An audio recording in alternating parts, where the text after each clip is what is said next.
آیا ہے اور تقلید کا حکم دیا گیا ہے، پابند کیا گیا ہے، کیا آپ سمجھتے ہیں اس اتفاق کو آپ کیا کیجئے گا کہ اسلام کے ہر زمانے میں ہر معتبر شخصیت نے اپنی اور غیروں کی تقلید سے منع فرمایا، اور اللہ کے رسول صلی اللہ علیہ وسلم پر جب قرآن پاک میں یہ آیت اتری کہ اتخذوا احبارہم و رہبانہم اربابا من دون اللہ، یہودیوں کے بارے میں اور عیسائی، تو صحابہ نے تعجب سے کہا کہ یا رسول اللہ ہم ان کے ساتھ رہتے ہیں، انہوں نے اپنے ملا مولویوں کو خدا نہیں بنایا۔ تو آپ نے فرمایا کیا ان کے ملا مولوی جس چیز کو حلال کہتے ہیں اس کو حلال سمجھتے تھے؟ کہ ہاں۔ جس کو حرام کہتے وہ حرام کر لیتے تھے؟ کہا آپ نے یہی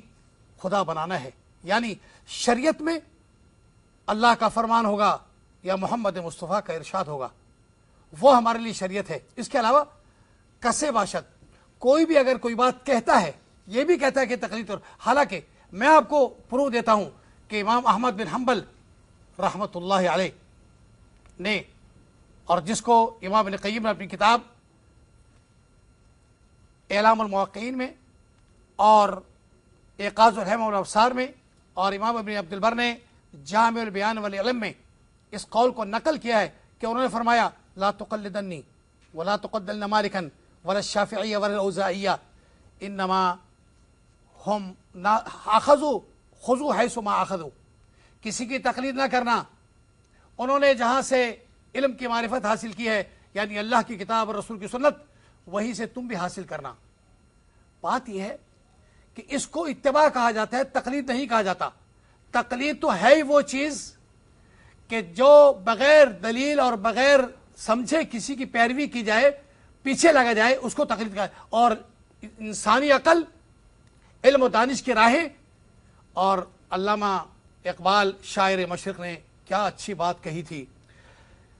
کہ ہے فقط توحید و سنت امن و راحت کا طریق، فطرہ جنگ و جدال تقلید سے پیدا نہ کر۔ آج جو صورتحال ہے مسلمانوں کی کہ کوئی کسی کا مقلد ہے، کوئی کسی کا مقلد ہے، جس کے نتیجے میں امت بٹی ہوئی ہے، جبکہ ہمیں حکم کیا گیا ہے کہ وَاعْتَصِمُوا بِحَبْلِ اللَّهِ جَمِيعًا وَلَا تَفَرَّقُوا۔ اتفاق اللہ کی کتاب کو مکمل تسلیم کرنے اور محمد رسول اللہ کو مکمل رہبر ماننے میں ہے۔ کسی اور کی بات معیار پر، میزان پر رکھی جائے گی، اگر وہ صحیح ہے تو ہمارے سراخوں پر، اگر نہیں ہے تو دیوار پر۔ اور یہی بات امام حنیفہ رحمۃ اللہ علیہ، امام اعظم، امام شافعی رحمۃ اللہ علیہ، امام مالک رحمۃ اللہ، تمام ائمہ نے اس بات کو دہرایا کہ اترکوا قولی بخبر رسول اللہ صلی اللہ علیہ وسلم۔ ٹھیک، اچھا، گویا تقلیدی رویوں نے دین کو نقصان پہنچایا، امت کو تفرقہ میں ڈالا، اور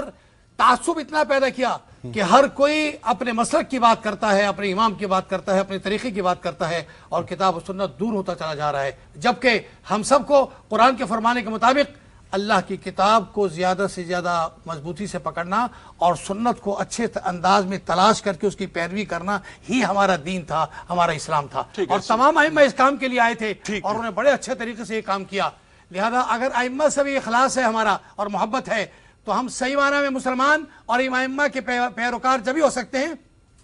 جب ہم اپنی زندگی میں تقلید کو چھوڑ کر اتباع کے لیے کوشاں رہیں اور کتاب اللہ اور سنت۔ یہ ایک مثال بیان فرمائی سید صاحب نے، علماء دین ایسی مثالیں بیان فرمائے کہ ایک ڈاکٹر سے آپ نسخہ لکھواتے ہیں، اس سے آپ اس کی دلیل پوچھتے ہیں۔ بات یہ نہیں، پہلے تحقیق کی جاتی ہے کہ اس مرض کا اسپیشلسٹ کون ہے، تسلی کرنے کے بعد تسلی کرنے کے بعد اس سے رجوع کیا جاتا ہے۔ اب اگر وہ رہنمائی کرے کہ آپ کا علاج اس طرح ہے تو پھر اس کو فالو اپ کیا جاتا ہے، اسے تقلید نہیں کہتے۔ اچھا سلفی صاحب، آپ یہ فرمائیے کہ اگر تقلیدی رویوں کو ترک کر دیا جائے تو دین پر اس کے کیا اثرات ہوں گے؟ یہ بات بڑی واضح ہو کر سامنے آ گئی ہے کہ ہماری تاریخ اسلام میں علماء سلف نے ہر زمانے میں، اور اس کی دلیل تمام مصنفات موجود ہیں، کہ انہوں نے ہمیشہ حد المقدور کوشش کی ہے اللہ کی کتاب کو سمجھنے کی، محمد رسول اللہ صلی اللہ علیہ وسلم کی سنت پر عمل کرنے کی۔ یہ تاریخ ہے، یہ تاریخ ہے، لمحہ موجود میں ہم چونکہ قرآن سے دور ہو گئے